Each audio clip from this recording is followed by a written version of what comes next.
ओम नमो भगवते वासुदेवाय। स्वागत है आपका हमारे चैनल पर। आज के इस वीडियो में आप सुनेंगे पाप मोचनी एकादशी व्रत की कथा। पाप मोचनी एकादशी का व्रत चैत्र मास के कृष्ण पक्ष की एकादशी को किया जाता है। जैसा कि नाम से ही विदित है, इस एकादशी का व्रत करने से जन्म जन्मांतर के पाप नष्ट हो जाते हैं और इस लोक में नाना प्रकार के सुख भोग कर अंत में विष्णु लोक की प्राप्ति होती है। तो चैत्र मास के कृष्ण पक्ष की एकादशी के व्रत में इस बार काफी संशय बना हुआ है। इस बार एकादशी का व्रत 2 दिन रखा जाएगा। तो चलिए जानते हैं कि एकादशी तिथि कब आरंभ होगी, कब समाप्त होगी, व्रत किस दिन रखा जाएगा और 2 दिन व्रत क्यों रखा जा रहा है। साथ ही व्रत के पारण का मुहूर्त भी जानेंगे और इसके बाद सुनेंगे पाप मोचनी एकादशी व्रत की कथा। तो देखिए, एकादशी तिथि का प्रारंभ होगा 25 मार्च को सुबह 5:05 पर और एकादशी तिथि की समाप्ति होगी 26 मार्च को सुबह 3:45 पर। पाप मोचनी एकादशी का व्रत 25 मार्च मंगलवार के दिन रखा जाएगा। जो भी भक्तगण 25 मार्च को व्रत रखेंगे उनको पारण करना होगा 26 मार्च को सुबह 9:14 से 10:56 पर। और जो भी भक्तगण 26 मार्च को व्रत रखेंगे उनको व्रत का पारण करना है 27 मार्च गुरुवार के दिन सुबह 6:22 से 10:29 तक। तो अब बात आती है कि यदि एकादशी 25 मार्च को है तो व्रत हम 26 मार्च को क्यों रखेंगे। तो देखिए, 25 मार्च को जो एकादशी प्रारंभ हो रही है वो एकादशी द्वादशी तक विस्तारित नहीं हो रही और द्वादशी तिथि त्रयोदशी तक विस्तारित हो रही है। तो त्रयोदशी, जब द्वादशी तिथि त्रयोदशी तक विस्तारित होती है तो महाद्वादशी होती है, इसलिए द्वादशी का व्रत रखना उत्तम बताया गया है। कहा जाता है कि महाद्वादशी का व्रत रखने से 100 एकादशी के व्रत का फल मिलता है। तो 2 दिन एकादशी का व्रत रखा जाएगा। कुछ भक्तगण 2 दिन रखेंगे, कुछ एक ही दिन रखेंगे। तो जिस प्रकार से आप रखना चाहें व्रत रख सकते हैं। तो चलिए अब हम सुनते हैं पाप मोचनी एकादशी व्रत की कथा। महाराज युधिष्ठिर ने भगवान श्री कृष्ण से चैत्र मास के कृष्ण पक्ष की एकादशी के बारे में जानने की इच्छा प्रकट की तो वे बोले, राजेंद्र, मैं तुम्हें इस विषय में एक पाप नाशक उपाख्यान सुनाऊंगा जिसे चक्रवर्ती नरेश मानधाता के पूछने पर महर्षि लोमश ने कहा था। मानधाता ने पूछा, भगवान, मैं लोगों के हित की इच्छा से यह सुनना चाहता हूँ कि चैत्र मास के कृष्ण पक्ष में किस नाम की एकादशी होती है, उसकी क्या विधि है तथा उससे किस फल की प्राप्ति होती है। कृपया करके ये सब बातें मुझे बताइए।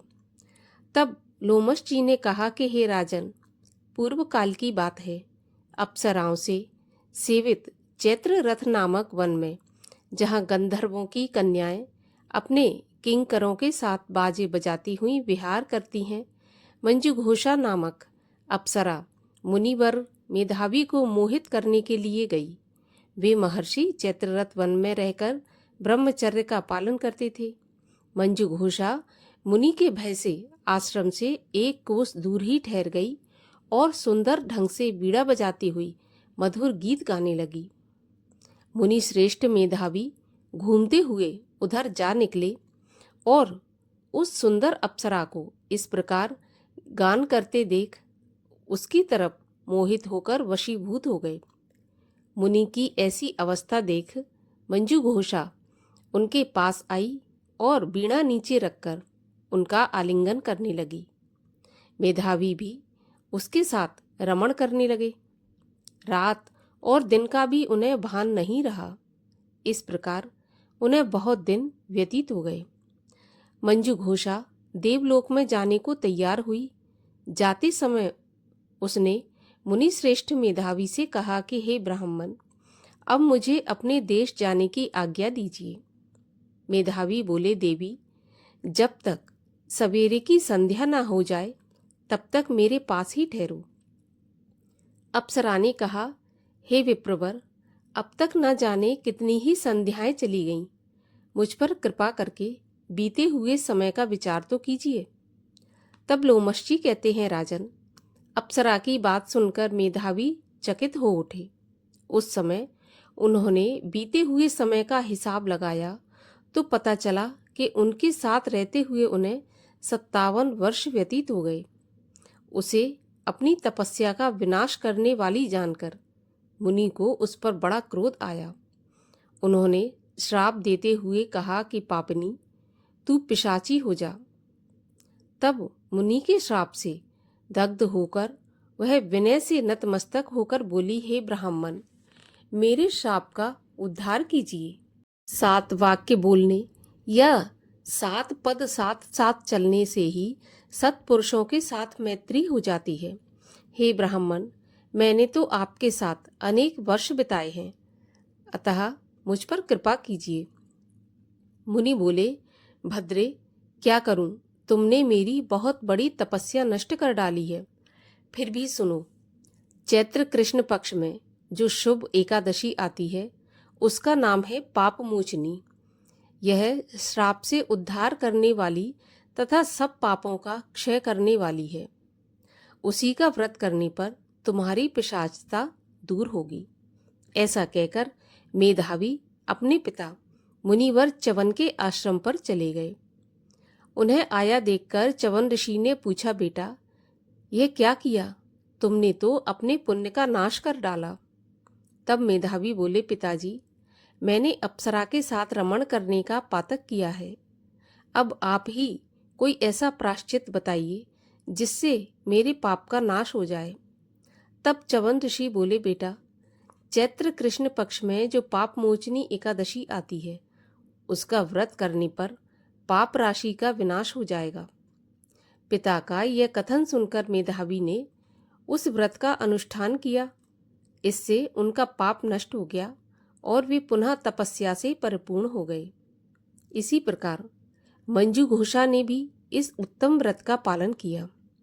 पाप मोचनी का व्रत करने के कारण वह पिशाच योनि से मुक्त हुई और दिव्य रूप धारणी श्रेष्ठ अप्सरा होकर स्वर्गलोक में चली गई।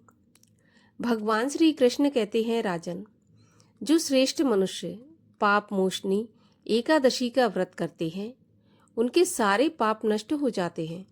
इसको पढ़ने और सुनने से सहस्त्र गोदान का फल प्राप्त होता है। ब्रह्म हत्या, स्वर्ण की चोरी, सुरापान और गुरु पत्नी गमन करने वाले महापातकी भी इस व्रत को करने से पाप मुक्त हो जाते हैं। यह व्रत बहुत ही पुण्यमय व्रत है। इस प्रकार भगवान श्री कृष्ण ने युधिष्ठिर को पाप मोचनी एकादशी के महात्म्य के बारे में समझाया। जो कोई भी इस पाप मोचनी एकादशी का व्रत करता है, कथा पढ़ता है या सुनता है, भगवान श्री हरि विष्णु की कृपा से इस लोक के सुख भोग कर स्वर्ग को, वैकुंठ धाम को प्राप्त करता है।